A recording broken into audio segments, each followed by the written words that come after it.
আওয়ামী লীগ তো ক্ষমতায় নেই, ফ্যাসিস্টদের দানবীয় শাসন এখন নেই। আমরা বিগত 16 বছরে আওয়ামী লীগের ছাত্র সংগঠন, ছাত্রলীগের দৌরাত্ম্য দেখেছি, নিপীড়ন নির্যাতন দেখেছি। সেখানে বিশ্ববিদ্যালয়, স্কুল কলেজের ক্যাম্পাসে নিপীড়ন নির্যাতনে অতিষ্ঠ ছিল বিরোধী মতের ছাত্ররা। আজ তাতেই আরো এক পরিবর্তিত পরিস্থিতি। আমরা সবাই একটু স্বস্তিতে থাকতে চেয়েছি। বিশ্ববিদ্যালয়ের ক্যাম্পাসের শিক্ষক ছাত্ররা তারা নির্বিঘ্নে ক্লাসে যাবে, ক্লাস থেকে বের হবে, ক্যাম্পাসে অবস্থান করবে। এখন কেন বিশ্ববিদ্যালয়ের এই অরাজক পরিস্থিতি? এখনো কিন্তু তরুণ চারটা ছাত্রের লাশ ক্যাম্পাসের মধ্যে পড়ছে, এখনো কেন রক্ত ঝরছে, এখনো কেন রক্তের আলোচনা বিশ্ববিদ্যালয়ের ক্যাম্পাসের ভিতরে? বন্ধুরা আমার, এখন তো আওয়ামী দোসররা নেই।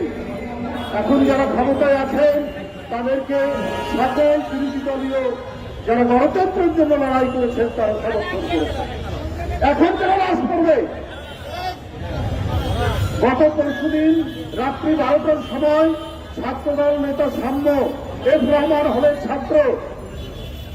ছাত্রদলের একটি সম্পাদকীয় পদে রয়েছে হলে দায়িত্ব প্রদর্শনের সম্পাদক। কি কারণ ছিল? কি অন্যায় করেছিল সাম্য? পুলিশ গ্রেপ্তার করেছেন 3 জনকে, 3 জন ভবঘুরে। আমার তো মনে হয় এর মধ্যে রাজনৈতিক কারণ আছে। রাজনৈতিক কারণ না থাকলে এই ধরনের, যার চেহারা সুদর্শন, সৌম্য, নাম তার সাম্য, তাকে হত্যা করবে কে? ভবগুরুরা কেন হত্যা করবে? কদিন আগে সে ফেসবুকে একটা পোস্ট দিয়েছে, কারণ শাহবাগে জাতীয় সঙ্গীত বন্ধের জন্য একটা আন্দোলন চলছিল, তার বিরুদ্ধে সে একটা পোস্ট দিয়েছে আপনার জাতীয় সঙ্গীতের পক্ষে। এইটাই কি কারণ? আমরা দেখেছি ফাঁসিবাদের আমলে পার্শ্ববর্তী দেশের আগ্রাসনের বিরুদ্ধে, পানি আগ্রাসনের বিরুদ্ধে কথা বলতে গিয়ে আপনারকে হত্যা করা হয়। আজকে জাতীয় সঙ্গীত, জাতীয় পতাকা 71-এ আমাদের স্বাধীনতার পক্ষে কথা বলতে করে তার জীবন চলে যায়। অর্থাৎ যারা দেশের পক্ষে, যারা আগ্রাসনের বিরুদ্ধে, যারা দেশের স্বাধীনতার পক্ষে, যারা জাতীয় সঙ্গীতের পক্ষে, যারা জাতীয় পতাকার পক্ষে, তাদের জীবন চলে যায়। আমি এই জন্যই বলেছি যে নিশ্চয়ই এর পিছনে কোন রাজনৈতিক কারণ আছে, কারণ সে ফেসবুকে যারা আন্দোলন করছিলেন জাতীয় সঙ্গীত নিষিদ্ধে, তাদের বিরুদ্ধে তার একটা বার্তা ছিল। এটাই কি কারণ? আমি পুলিশ বিভাগকে বলবো, ভালো করে খতিয়ে দেখুন। ভবঘুরে গ্রেপ্তার করেছেন। মানুষ কিন্তু সব বিষয় সহজভাবে নেয় না। সহজভাবে নিত যদি এই ডিপার্টমেন্টটি সবসময় আপনার সত্য এবং ন্যায় অনুসন্ধান করে যথাযথ ব্যবস্থা নিত, কিন্তু সেইটা তারা নেননি। যেমন আপনার হত্যাকাণ্ডে নেননি, তেমনি আরো ঘটনায় নেননি। আজকে পরিবর্তিত পরিস্থিতি, হাসিনা নেই, দোসররা নেই, রক্তপাত হওয়ার কথা নয়, তারপরও জানুয়ারি মাসে এই বিশ্ববিদ্যালয়ে তোফাজ্জল নামে একজন যুবক, তাকে হত্যা করা হয়েছে। কেন? ক্যাম্পাস হবে শান্তি, ক্যাম্পাসে এইখানে থাকবে শান্তির পতাকা, এখানে থাকবে জলপাইয়ের পাতা, এখানে থাকবে সাদা পায়রার ছাপ উঠবে।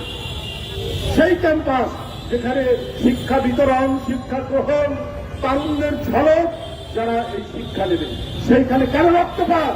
সেখানে এই গণতন্ত্র এবং ফ্যাসিবাদের, গণতন্ত্রের বিজয় এবং ফ্যাসিবাদের পতন, হাসিনার মতো নিষ্ঠুর নারী আর রাজ সিংহাসনে নেই, তারপর কেন ক্যাম্পাস হবে হিংসার অধিক্ষেত্র? তাহলে কেন ক্যাম্পাস হবে রক্তপাতের একটি জায়গা? এটা তো হওয়ার কথা নয়। আজকে ভাইস চ্যান্সেলর সাহেব আপনার কাছে গিয়েছিল ছাত্র দলের নেতারা বিচার চাইতে, কারণ বিশ্ববিদ্যালয়ের ছাত্র সাম্য মারা গেছে। আপনি বিরক্ত হয়েছেন, আপনি ক্ষুব্ধ হয়েছেন, আপনি দুই প্রকারই করেছেন ছাত্র নেতাদেরকে। কেন ছাত্র নেতাদেরকে দুই প্রকারই করেছেন? আপনি শুনতে চান না, কারণ সাম্য ছাত্র দল করে। আপনার রাজনৈতিক চিন্তা দর্শন কি আমরা জানি, আমরা ইতিমধ্যেই জেনে ফেলেছি। আপনি পছন্দ করেন না যারা জাতীয়তাবাদের পক্ষের ওখানে রাজনৈতিক দর্শন দিয়ে যারা ছাত্র সংগঠন করে। আপনার তো প্রথমে উচিত ছিল বেরিয়ে এসে সেই লাশ দেখা এবং এইটার জন্য প্রয়োজনীয় যে কাজ করবেন। আপনি আর আপনার প্রক্টর দুইজনই আপনারা একটি আদর্শে বিশ্বাস করেন। আর বিশ্ববিদ্যালয়ের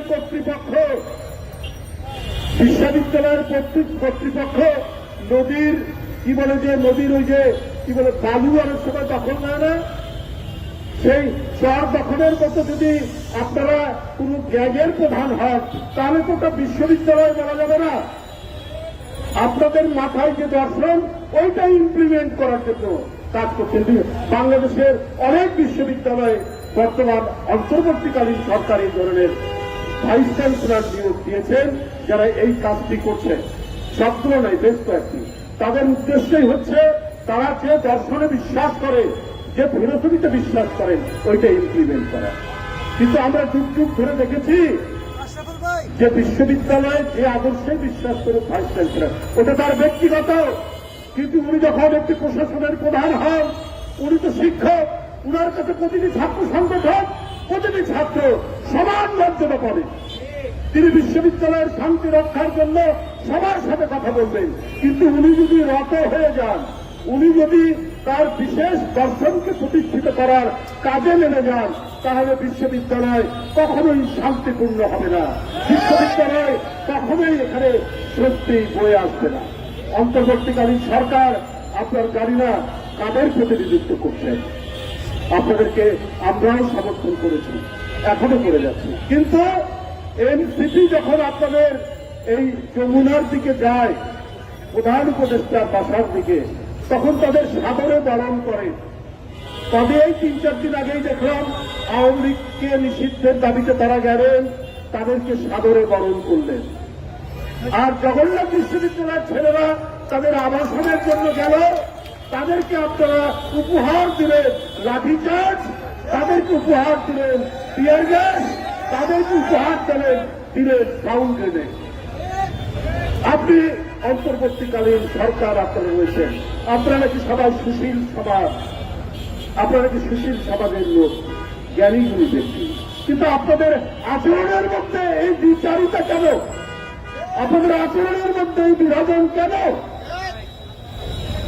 আজকে এই উপমহাদেশ অশান্তিতে ভরে উঠেছে, অনেক চক্রান্ত ষড়যন্ত্র চলছে, অনেক কিছু ঘটনা হচ্ছে।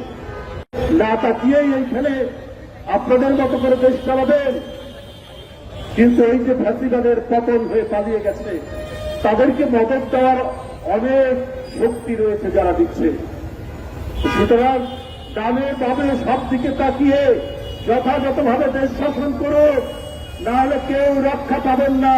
কোন বিশেষ রাজনৈতিক দল বা কোন আদর্শকে প্রতিষ্ঠিত করতে গেলে আপনারা কিন্তু জনগণ ধরে ফেলবে। আমরা পানি আগ্রাসনের বিরুদ্ধে, আমরা জমি আগ্রাসনের বিরুদ্ধে, আমরা টেরিটোরিয়াল আগ্রাসনের বিরুদ্ধে পার্শ্ববর্তী দেশের। আবার একই দিকে আমরা স্বাধীনতার পক্ষে, আমরা জাতীয় সঙ্গীতের পক্ষে, আমরা জাতীয় পতাকার পক্ষে, আমরা ৭১-এর স্বাধীনতা যুদ্ধে যারা শহীদ হয়েছে তাদের পক্ষে। আমরা তাদের বিদায়ী আত্মার আমরা ফেরাত কামনা করি। স্বাধীনতার ঘোষক শহীদ রাষ্ট্রপতি জিয়াউর রহমান এদেশের একজন সূর্য সন্তান, এদেশের এক মহিমান্বিত রাষ্ট্রনায়ক। এটাও এই জাতির গর্ব, এই দেশের গর্ব, এদেশের মানুষের গর্ব, এদেশের জাতীয়তাবাদী শক্তির গর্ব। সুতরাং আপনারা যদি ভিন্ন কোনো খাতে প্রবাহিত করেন তাহলে আপনাদের জন্য এটা সুখকর হবে না। তাই আজকে আমি এই প্রতিবাদ সভায় অবিলম্বে সামনে যেভাবে হত্যা করা হয়েছে তার রাজনৈতিক শত্রু কারা আমরা একটু আভাস পাচ্ছি। এই রাজনৈতিক শত্রুদের চিহ্নিত করে অবিলম্বে তাদেরকে গ্রেপ্তার করে শাস্তির আওতায় নিয়ে আসবে। তা না হলে এর পরিণতি ভয়াবহ হবে। আমি এবং সামনের আত্মার মাফেরাত কামনা করে আমি আমার বক্তব্য এখানে শেষ করছি। খোদা হাফেজ। বাংলাদেশ জিন্দাবাদ।